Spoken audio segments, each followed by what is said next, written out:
نحمده ونصلي على رسوله الكريم أما بعد فأعوذ بالله من الشيطان الرجيم بسم الله الرحمن الرحيم يا نساء النبي لستن كأحد من النساء إن اتقيتن فلا تخضعن بالقول فيطمع الذي في قلبه مرض وقلن قولا معروفا صدق الله العظيم.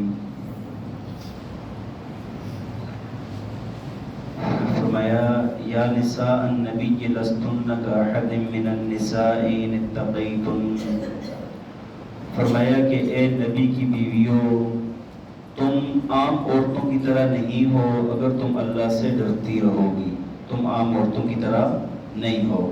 فلا تخضعن بالقول، فرمایا کہ آپ اپنی بات چیت میں نزاکت سے بات کرنا، نرمی سے بات کرنا، ایسے انداز میں کسی سے بات نہ کریں. فَيَطْمَعَ الَّذِي فِي قَلْبِهِ مَرَضٌ، فرمایا کہ وہ بندہ جس کے دل میں بیماری ہے وہ طمع لگا لے گا. وہ کیا لگا لے گا؟ طمع لگا لے گا. وَقُلْنَا قَوْلًا مَعْرُوفًا، فرمایا کہ بات کریں عام جس طرح دستور ہے بات کرنے کا، جیسے طریقہ ہے اسی انداز سے بات کریں. گزشتہ آیات میں جب ازواج مطہرات نے نبی پاک صلی اللہ علیہ وسلم سے خرچے کا مطالبہ کیا تو اللہ تعالیٰ نے فرمایا کہ اگر تمہیں دنیا اور دنیا کی زیب و زینت چاہیے تو پھر اللہ کے نبی سے جدا ہو جائیں.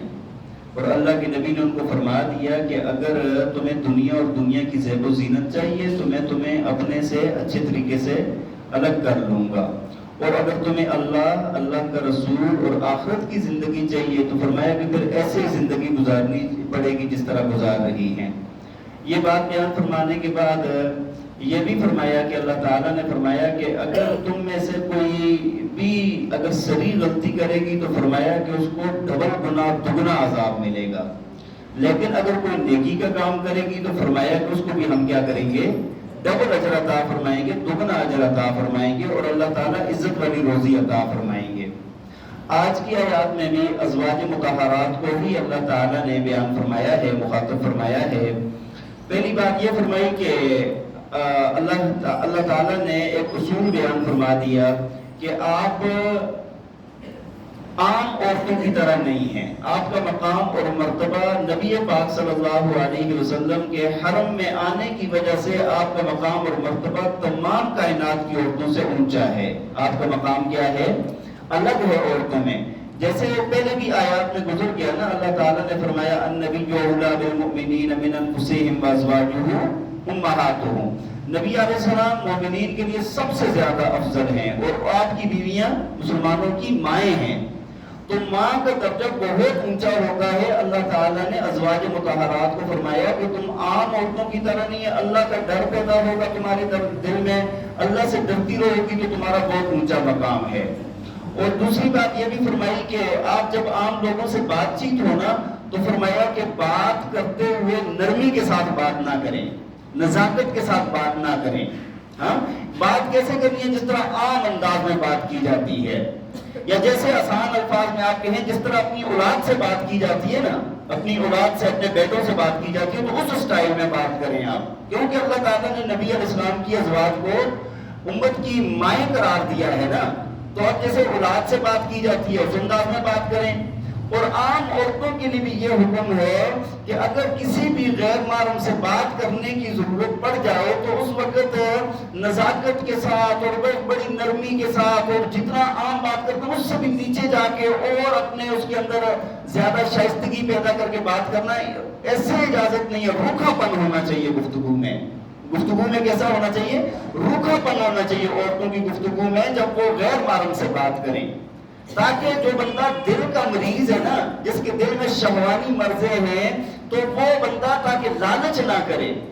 آج اس وقت ایک تو یہ بھی بیماری بہت پھیل گئی ہے کہ عورتیں عام گھر میں تو عام بات چیت کریں گی، لیکن بازار چلی جائیں گی دکانداروں سے یا کسی سے بات کرنی ہوگی یا کارڈ ریسیو کر لیں گی تو ایسے بات کریں گی کہ بندہ کہتا ہے کہ ابھی تازہ تازہ دلہن ہے. وہ بات سمجھ آ رہی ہے؟ یہ چیزیں شریعت نے ناپسند فرمائی ہیں. اور آگے فرمایا وَقَرْنَ فِي بُيُوتِكُنَّ وَلَا تَبَرَّجْنَ تَبَرُّجَ الْجَاهِلِيَّةِ الْأُولَىٰ، فرمایا کہ اور آپ اپنے گھروں میں ٹکی رہے اور جس طرح جاہلیت کی عورتیں زیب و زینت کر کے باہر جاتی تھی، آپ نے ایسے نہیں کرنا۔ اور فرمایا وَأَقِمْنَ الصَّلَاةَ، نماز قائم کرنی ہے، وَآتِينَ الزَّكَاةَ، زکوٰۃ ادا کرنی ہے، وَأَطِعْنَ اللَّهَ وَرَسُولَهُ، اللہ اور اللہ کے رسول کی اطاعت کرنی ہے۔ اب آپ دیکھیں دوسرا حکم یہ فرمایا کہ زمانہ جاہلیت کی عورتیں بغیر دوپٹے کے، بغیر سر پہ چادر لیے ہوئے، برہنہ ایسی بغیر دوپٹے کے برہنہ حالت میں، سر ننگا ہے، بال کھلے ہیں، زیب و زینت کی ہوئی ہے، وہ باہر چلی جاتی تھی۔ تو اللہ تعالیٰ نے فرمایا کہ آپ نے ایسے جیسے آگے بھی آ جائے گا، اگر آیات میں آ رہا ہے کہ اللہ تعالیٰ نے فرمایا کہ جب گھر سے باہر جانا ہو تو بڑی چادر لیا کریں، چادر کو لٹکا لیا کریں۔ اچھا اس میں ایک بات آپ کو یہ بھی عرض کر دوں، اگر عورت نے بڑی چادر لے لی نا تو پھر برقع کوئی فرض واجب نہیں ہے، بعض لوگ اس پر بڑی سختی کرتے ہیں۔ مطلب مقصد کیا ہے کہ انسان کا حسن چھپ جائے، اس کا جسم چھپ جائے، جسم کے نشیب و فراز چھپ جائیں۔ لیکن بعض لوگ کیا کرتے ہیں کہ وہ بڑا فرض واجب کے درجے میں بڑی سختی کرتے ہیں اس بات پر بھی کہ برقع ہی ہو۔ شریعت کے جو احکامات ہیں اسی مطابق ان کو لینا چاہیے۔ برقعے میں یہ ہے کہ زیادہ آسانی ہوتی ہے عورتوں کے لیے کہ پردہ کرنے میں کھلنے کا خطرہ نہیں ہوتا، زیادہ ایزی رہتی ہے، زیادہ آسانی والا معاملہ ہوتا ہے، تو ٹھیک ہے، بات سمجھ آ رہی ہے۔ لیکن اللہ تعالیٰ نے فرمایا کہ زمانہ جاہلیت کی عورتیں کیسے جاتی تھی؟ بغیر پردے کے زیب و زینت کر کے۔ اچھا وہ جاہلیت اولا اس کو کہا جاتا ہے، جاہلیت ہے۔ اور آج کے دور کو میں کہتا ہوں کہ جاہلیت ثانیہ جو ہے نا، اس کے اندر بھی یہی کام ہے۔ عورتیں گھر میں جیسے کیسے بھی رہیں گی، لیکن جب بازار جانا ہے، باہر جانا ہے، اچھے کپڑے پہننے، اور پھر اس کے بعد خوب میک اپ کرنا اور یہ ساری خوشبوئیں لگا کے پھر اس کے بعد بازار جاتی ہیں، وہی کام کر رہی ہے جو جاہلیت اولا میں ہو رہا تھا۔ بات سمجھ آ رہی ہے کہ نہیں؟ اور اسی وجہ سے بڑی بڑی برائیاں پیدا ہو گئی ہیں۔ آج اگر آپ دیکھیں نا، بہت سارے لوگ کہتے ہیں جی ان لوگوں نے، یہ جو مولوی حضرات ہیں یہ ترقی میں رکاوٹ ہیں۔ بھائی اللہ تعالیٰ نے نا عورت اور مرد کے لیے نا تقسیم فرمائی ہے، اس آیت سے یہ ہمیں سمجھ آتی ہے کہ عورت گھر میں رہنے کی چیز ہے، خانداری سنبھالنے کی، گھر کو سنبھالنے کی، گھر کی تربیت کرنے کی، اور مرد کا کام ہے باہر جائے، کمائے، باہر کے سارے معاملات کرے اور لا کر بچوں کو اور بیوی کو کھلائے۔ لیکن آج عورت کیا کہتی ہے کہ بھائی ہم نے کرکٹ بھی کھیلنا ہے، ہم نے فٹ بال بھی کھیلنا ہے، ہم نے کلبوں میں بھی جانا ہے، ہم نے مردوں کی برابری کرنی ہے۔ بھائی وہ بے حیائی ہی پھیلے گی، پھر شکوے شکایت کرتے ہیں کہ فلاں ہو گیا فلاں۔ بھائی ہم لوگوں نے خود ایسا راستہ دیا ہے، اپنے آپ کو اس سے بچانا لازم، فرض، واجب ہے۔ بات سمجھ آ رہی ہے کہ نہیں؟ وہ پرویز مشرف نے کہا تھا نا کہ جو منع کرنے والے کہتے ہیں جو نہیں دیکھنا چاہتے تو آنکھوں پر پٹی باندھ لیں، جو نہیں دیکھنا چاہتے تو یہ کوئی بات ہے؟ ٹھیک ہے، ضرورت سے جب عورت باہر جائے گی پردے کے ساتھ جائے، عام لباس پہن کر جائے، اور یہ بھی حکم ہے بغیر خوشبو لگائے جائے۔ اگر بعض عورتیں ہوتی ہیں مجبور ہوتے ہیں، انہیں کام کرنا ہوتا ہے، بچے پالنے ہوتے ہیں، بہت سارے مسائل ہوتے ہیں، تو ان کو اس جگہ پہ اجازت ہے، ٹھیک ہے۔ یا مسجد آنے کی بھی اجازت ہے عورتوں کو، مسجد میں نماز پڑھنے کی بھی اجازت ہے عورتوں کو۔ مسجد میں نبی علیہ السلام نے اجازت دی اور فرمایا کہ عام لباس پہن کر آؤ، خوشبو لگا کر نہ آؤ، ٹھیک ہے جی۔ اور لیکن یہ صرف اجازت دی ہے، افضل نہیں فرمایا۔ افضل کیا فرمایا؟ فرمایا کہ گھر کی چھوٹی کوٹھڑی کے اندر نہ نماز پڑھنی بڑے کمرے سے زیادہ افضل ہے، اور بڑے کمرے میں نماز پڑھنی نا وہ سینٹ میں پڑھنے سے زیادہ افضل ہے۔ اللہ کے نبی نے ساتھ یہ بھی بتا دیا کہ گھر میں پڑھے گی تو زیادہ افضل ہے۔ لیکن ویسے میں آپ کو اجازت کی بات بتاتا ہوں کہ اجازت ہے، ٹھیک ہے، لیکن جب مسجد میں اتنا ان چیزوں کا خیال رکھا گیا تو جب بازار جائیں گی، کدھر کام پر جائیں گی، تو ادھر ان چیزوں کا کتنا خیال رکھا جائے گا۔ اور برقعے کی بات ہوئی ہے تو برقعے کے اندر بھی یہ یاد رکھیں، آج کل کے جو برقعے ہیں نا، برقعے کا مقصد کیا تھا؟ چادر کا، برقعے کا مقصد کیا ہے؟ عورت کا حسن چھپ جائے نا، بھائی یہی مقصد ہے نا کہ عورت کا حسن چھپ جائے۔ جو آج کل برقعے پہنے جا رہے ہیں بالکل ٹائٹ کر کے، جسم کے ساتھ فٹنگ کر کے، اور پھر اتنے اس کے اوپر کڑھائیاں اور موتی تارے لگے ہوئے، وہ تو اور زیادہ اس میں زیادہ وہ مردوں کی نظریں جائیں گی۔ بات سمجھ آ رہی ہے؟ مردوں کی نظروں کو ہٹانا مقصود تھا، لیکن جو برقع آج کل اختیار کر لیا، جو نقاب اختیار کر لیا، منہ سارا کھلا چھوڑا ہوا ہے اور ایسی ایسی وہ سارے جسم نظر آ رہا ہے، اس میں تو مردوں کی نظریں اور زیادہ جائیں گی۔ تو ایسا برقع نہیں، برقع وہ ہونا چاہیے، یہ چادر وہ ہونی چاہیے جس میں عورت کا حسن چھپ جائے۔ اور آگے یہ بھی فرما دیا کہ نماز قائم کریں، زکوٰۃ ادا کریں اور اللہ اور اللہ کے رسول کا کہنا مانیں۔ اور آگے ایک خاص بات فرمائی ہے، فرمایا انما یرید اللہ لیذھب عنکم الرجس اہل البیت ویطہرکم تطہیرا۔ فرمایا کہ بے شک اللہ تعالیٰ یہ چاہتا ہے کہ آپ سے گندگی کو دور کر لے اے اہل بیت، اے اہل بیت، اور آپ کو اللہ پاک کر دے خوب۔ آپ کو اللہ تعالیٰ دیکھیں جب پردے میں رہیں گی، بات چیت میں اچھا انداز ہے، پھر اس کے بعد نماز قائم کرنا، زکوٰۃ ادا کرنا، اللہ اور اللہ کے رسول کا کہنا ماننا، تو پاک ہو جائیں گی۔ ہاں، اللہ کے نبی معصوم ہوتے ہیں، اور آپ کی برکت سے آپ نے ازواج مطہرات کو بہت اونچا مقام عطا فرمایا اور پاک فرما دیا ہے۔ یہاں پر ایک چھوٹی سی بات آ جاتی ہے، بڑا اس کے اوپر اختلاف، جھگڑے اور مناظرے وہ چلتے ہیں۔ یہاں پر اللہ تعالیٰ نے ازواج مطہرات کے لیے اہل بیت کا لفظ فرمایا ہے۔ بات کس کی چل رہی ہے؟ ازواج مطہرات کی چل رہی ہے نا۔ تو اللہ تعالیٰ نے فرمایا کہ اللہ یہ چاہتا ہے اہل بیت کہ اللہ تعالیٰ تم سے نجاست، گندگی کو دور کر دے، ہر طرح کی آلودگی کو دور کر دے اللہ تعالیٰ۔ اچھا، اہل بیت سے کون مراد ہے؟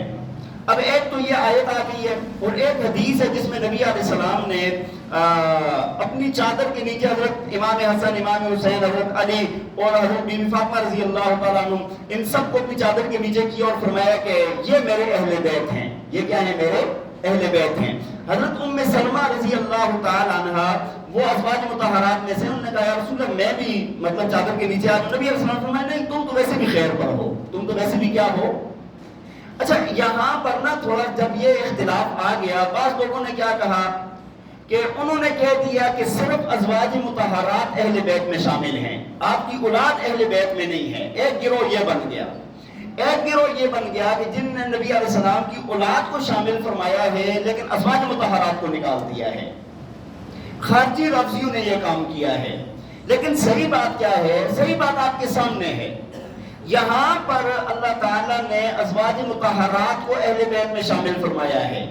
اللہ کے نبی نے اپنی حدیث میں فرما دیا کہ میری ازواج ہی میرا اہل بیت نہیں ہے، میری اولاد بھی میرا اہل بیت ہے۔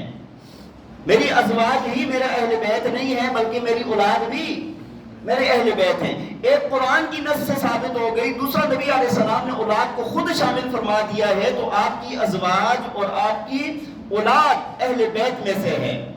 اور ساتھ یہ بھی فرمایا وہاں پر جب اولاد کو کیا تھا تو فرمایا کہ میرے اہل بیت وہ ہیں جن پر صدقہ حرام ہے، جن پر کیا ہے؟ صدقہ حرام ہے۔ تو میں بات یہ عرض کر رہا تھا، ویسے بھی یہ میں آپ کو بتاتا ہوں صدقے والا بھی، ویسے بھی جب کوئی بندہ کہتے ہیں نا میرے گھر والے، اہل بیت کا معنی کیا ہوتا ہے؟ گھر والے۔ بیت گھر کو کہتے ہیں، اہل کیا کہتے ہیں؟ ہاں، آپ کے اہل خانہ کیسے ہیں ہم کہتے ہیں نا، تو گھر والے۔ اچھا، جب آپ کہتے ہیں نا کہ میں پوچھتا ہوں کہ گھر میں سب ٹھیک ہیں، آپ کے گھر والے ٹھیک ہیں، تو کیا مطلب ہوتا ہے؟ صرف آپ کی اولاد بیوی سارے مراد ہوتے ہیں اس سے نا، تو یہی مراد ہے یہاں پر بھی۔ وہ بات سمجھ آ رہی ہے کہ نہیں؟ اچھا، صدقہ جن پر حرام ہے وہ کون ہے؟ صدقہ جو ہے نا وہ نبی علیہ السلام کے خاندان میں سے 5 لوگ ہیں جن کی اولاد ہے جن پر صدقہ، زکوٰۃ یہ چیزیں حرام ہیں۔ کتنے ہیں؟ کتنے ہیں؟ ایک ہیں بنو حارث، حضرت حارث رضی اللہ تعالیٰ عنہ کی اولاد۔ دوسرے ہیں بنو عباس، حضرت عباس رضی اللہ تعالیٰ عنہ کی اولاد۔ اور تیسرے ہیں بنو علی، اہل علی، حضرت علی رضی اللہ تعالیٰ عنہ کی اولاد۔ اور چوتھے ہیں بنو جعفر، اور 5ویں ہیں بنو عقیل۔ یہ 5 ہیں، ان 5 کی جو اولادیں چلی آ رہی ہیں نا، ان پر صدقہ کیا ہے؟ صدقہ کیا ہے؟ حرام ہے۔ بہرحال یہ آسان سا مسئلہ ہے، اس میں کوئی ایسی بات نہیں ہے، لیکن لوگوں نے اس کے اوپر بڑے بڑے مناظرے اور بڑے بڑے فتنے فساد اس کے اوپر چل رہے ہیں کہ کون اہل بیت میں شامل ہے اور کون اہل بیت میں شامل نہیں ہے۔ بہرحال میں نے آپ کو تفصیل بتا دی۔ آگے فرمایا وَاذْكُرْنَ مَا يُتْلَىٰ فِي بُيُوتِكُنَّ مِنْ آيَاتِ اللَّهِ وَالْحِكْمَةِ۔ اللہ تعالیٰ فرماتے ہیں کہ آپ یاد کریں، ازواج مطہرات کو فرماتے ہیں آپ یاد کریں کہ جو آپ کے گھروں کے اندر تلاوت کی جاتی ہے قرآن کی، اور جو حکمت کی باتیں آپ کو سکھائی جاتی ہیں۔ قرآن کی تلاوت جو پڑھا جاتا ہے اس کو یاد رکھیں، اس کو آگے لے کر چلیں، اس کو پھیلائیں، اور جو حکمت کی باتیں نبی علیہ السلام کی، دانشوری کی، حدیث کی جو باتیں ہیں وہ ساری یاد رکھنی ہے، آگے پھیلانی ہے۔ اور انہوں نے ایسے ہی کیا ہے۔ نبی علیہ السلام کے بعد 40 سال تک ازواج مطہرات دنیا میں رہی، اور انہوں نے خوب دین کو عام کیا ہے۔ ان اللہ کان لطیفا خبیرا، فرمایا بے شک اللہ کی ذات باریک بین، لطف والی اور خبر والی ہے۔ اللہ تعالی ہمیں عمل کرنے کی توفیق عطا فرمائے۔ وآخر دعوانا